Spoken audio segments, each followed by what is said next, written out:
안녕히 주무셨습니까? 1월 7일 목요일 아침이 되었습니다. 우리 존재의 창시자. 우리가 그를 힘입어 살며 기동하며 존재하느니라. 사도행전 17장 28절 말씀. 우리가 이 땅에서 호흡하며 살아갈 수 있는 것은 다 하나님의 은혜입니다. 이처럼 우리가 영원한 삶을 준비하며 살아가도록 하는 것 역시 하나님의 은혜입니다. 오늘은 어떻게 우리가 영원한 삶을 위하여 마음의 밭을 일궈야 할지 함께 말씀을 나누도록 하겠습니다. 밭을 갈고 땅을 개척하면서도 끊임없이 교훈을 얻을 수 있습니다. 농사를 지으면서 실물 교훈을 얻을 수 있다는 거예요. 황폐한 땅덩어리에 정착해 곧장 수확물을 기대할 사람은 아무도 없을 것입니다. 씨를 뿌리기 전에 열심히 부지런하게 꾸준히 땅을 개간해야 합니다. 인간의 마음을 다루는 영적인 일도 마찬가지입니다. 그 밭을 일구어 유익을 얻으려면 하나님의 말씀을 마음에 지니고 길을 나서야 합니다. 그러면 부드럽고 차분하게 하시는 성령님의 감화를 받아 어스러져 있는 마음의 묵은 밭을 찾아낼 것입니다. 고된 수고 없이는 땅에서 수확이 나지 않습니다. 마음의 밭도 똑같습니다. 하나님의 성령이 활동하셔서 다듬고 단련해야 하나님께 영광이 되는 열매를 맺을 수 있습니다. 땅을 가르고 씨를 심고 잡초를 뽑고 이렇게 농사를 짓는 것이 우리의 마음을 변화시키는 일에도 동일한 원리가 적용되는 겁니다. 농사를 지을 때 우리가 배운 교훈을, 그 원리들, 원칙들을 우리 마음밭을 읽을 때에도 그대로 적용할 수 있다는 거예요. 하나님께서는 인간 스스로 할 수 없는 이 마음을 변화시키는 일을 하시겠다고 약속하셨습니다. 우리 마음을 거듭나게 하십니다. 변화되게 하시는 거죠. 그래서 우리는 이 변화를 고대하면서 경험해야 합니다. 교회 오래 다녔음에도 불구하고 이 변화에 대해서 바라는 것도 없고 또 변화하지 못한 것에 대한 자각도 없고, 그러면 이 마음밭은 절대 열매를 맺지 못합니다. 우리가 조금이라도 깨어 있으면 하나님과 교제 속에서 말씀과 기도로 우리가 조금이라도 깨어 있으면 우리 마음밭에 열매가 없거나 열매가 그 모양이 곱지 못하고 속이 꽉 차지 못했다면 고민이 되고 이걸 어떻게 해결해야 될지 기도를 하면서 말씀을 살펴보게 됩니다. 지금 우리가 맺고 있는 열매는 어떻습니까? 왜 교회를 오래 다녔는데 예수님을 믿노라 했는데 변화가 되지 않을까? 그것을 고민을 하면서 말씀을 좀 읽었으면 좋겠습니다.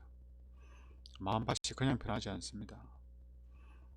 땅에 어떤 열매를 고대하고 농사를 지을 때도 그냥 열매가 나지 않죠. 그런데 우리 마음밭에도 동일합니다. 절대 그냥 열매가 맺히지 않습니다. 하나님께서 정하신 방법이 있습니다. 그 방법대로 해야만 열매가 맺힐 수 있는 거예요.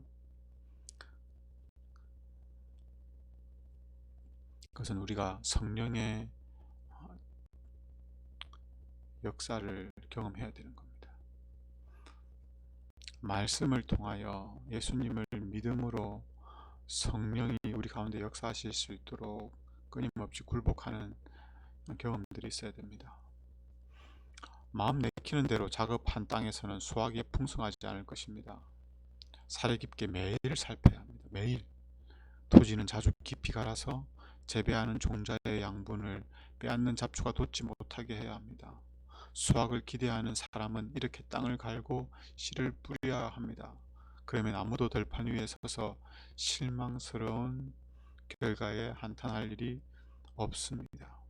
우리 마음밭에 흙이 고운 땅이 되도록 해야 됩니다. 마음밭에 비유가 있죠.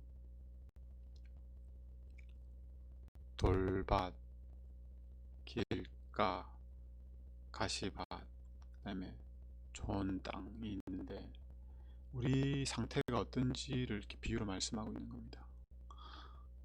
우리 마음밭은 깊이 갈아서 고운 상태가 되어 있습니까? 혹시 우리 마음밭에 잡초가 있지는 않습니까? 혹시 우리 마음밭에 돌이나 가시나 새가 와서 먹어버리는 그런 상태가 아닙니까? 그걸 우리가 확인할 수 있어야 돼요, 스스로. 이렇게 땅을 일구며 자연에서 영적인 교훈을 얻는 사람에게는 주님의 복이 임할 것입니다. 이건 약속입니다. 일꾼이 땅 밭을 갈 때는 자기 앞에 어떤 보물이 펼쳐질지 거의 알지 못합니다. 경험자들의 의견과 지혜로운 이들의 정보도 무시하지 말아야 하지만 자기 스스로도 교훈들을 찾아내야 합니다. 땅을 가꾸는 일은 마음을 훈련하는 데 도움이 됩니다. 땅을 가꾸면 이제 어떻게 열매가 맺히는지를 알아가죠. 이제 그 동일한 원리 원칙이 우리 마음밭을 일궈서 열매를 맺게 하는데 도움이 되는데, 농사를 할 때 가장 도움이 되는 게 뭐냐면 흙입니다. 흙. 농사를 하면서 흙이 없으면 안 되잖아요. 물론 요즘엔 수경재배라고 해서 흙 없이 농사를 짓긴 하는데, 우리는 흙입니다. 흙 뭔지 아시죠? 아무것도 아니에요. 아무것도. 농사를 지으면서 흙을 만지면서 흙을 밟으면서 우리의 존재가 얼마나 보잘것없는지를 아는 거예요. 우리 스스로 아무것도 할 수 없다는 것도 아는 겁니다. 그러니 우리는 전적으로 하나님을 의지하고 필요로 하고 붙들 수밖에 없는 거죠.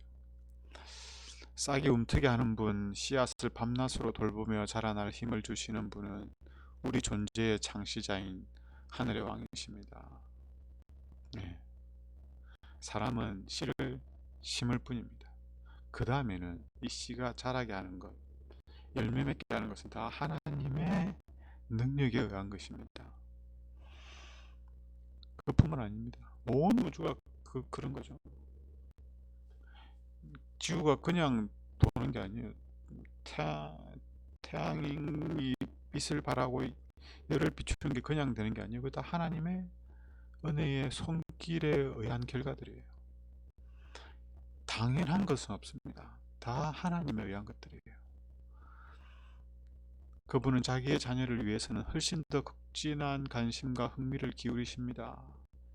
인간 파종자는 이 땅의 삶을 유지하기 위해 씨앗을 뿌리지만 거룩한 파종자께서는 영생의 열매를 맺게 하는 씨앗을 인간의 마음에 뿌리십니다. 그 씨앗이 뭐죠? 네, 말씀입니다. 말씀. 우리가 매일 말씀을 보고 말씀을 생각하고 말씀에 의하여 행하기도 하고 멈추기도 하고 하지 않기도 하고 이렇게 되는 거죠. 늘 우리 마음 가운데 하나님의 말씀이 씨 뿌려져서